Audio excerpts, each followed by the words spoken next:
This video is about your standing alignment, which will be related to your running alignment. So just to review alignment points that we want to try to hit for more optimal function.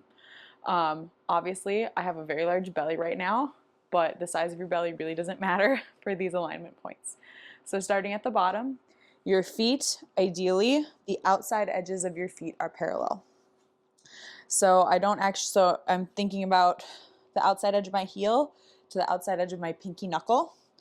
Those should be parallel to each other. If you have wood floors or you got a yoga mat, it's a really good way to figure out what parallel looks like or any sort of grid-like pattern.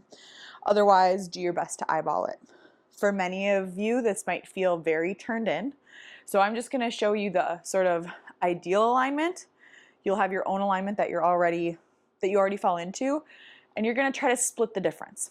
So this alignment is going to also help better align everything as we go up. So ideally, the outside of our edges of our feet are parallel. The balls of our feet then are perpendicular to that. Our toes should be pointed.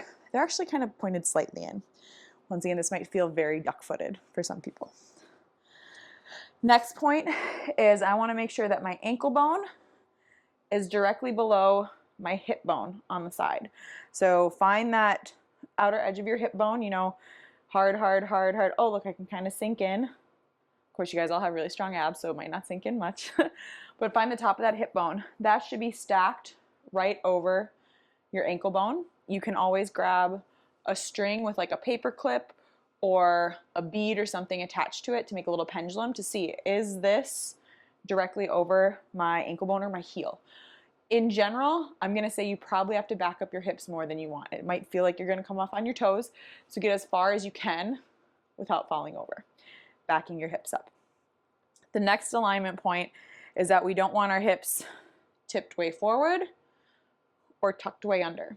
So you're going to identify on the front of your hip bones. Mine are underneath this belly. But the front of the hip bones, where it hurts when you hit the barbell or the PVC, and then your pubic bone, this little triangle of 3 bony points, we want those to be in a flat plane. So we don't want our hip bones forward of our pubic bone or our pubic bone back of our hip bones, and vice versa. I don't want my pubic bone forward of my hip bones or my hip bones back from my pubic bone. I want those to be stacked so that's a nice vertical plane, and then that is lined up once again over my ankle. Okay, so working our way up. So I still have parallel feet. I'm backing my hips up. I have a neutral pelvis, which means that nice flat plane. Then I'm going to my rib cage. For you, it'll probably be easier, but basically right above your hip bones, you're going to find the part of your rib cage that's right above your hip bone. So obviously your rib cage comes up and down over here. So we're just going to find where it intersects. If I go straight up from those hip bones, where is my rib cage? This should be in the same plane as my pelvis. So I don't want my rib cage forward of my pelvis, and I don't want it back from my pelvis. Okay, I want it right in the same plane. For most people, that's going to mean, and this is what I do to help keep myself in alignment, is you're gonna put your hand on your chest and you're just gonna relax your rib cage down. You're not slouching. You're just, instead of being up like this, you're just relaxing your rib cage down. So rib cage right above your hip bones in the front, hip bones and pubic bone in the same plane, hip bone on the side directly above your ankles, outside of your feet parallel. The last point is really just your head. We want our ears to be above our shoulders. And so how we get that is not by lifting up, but actually by sort of sliding our head back. And that's sort of the same thing you want to do with your rib cage. You're not trying to tuck it under or lift it up.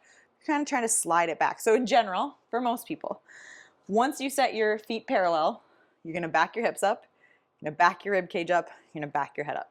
Okay? You might feel like you're tipping over. So get into this position and then relax a little bit. Okay? That's going to put you somewhere between where you are and where you want to go without feeling like you're going to fall over or things are being too twisted.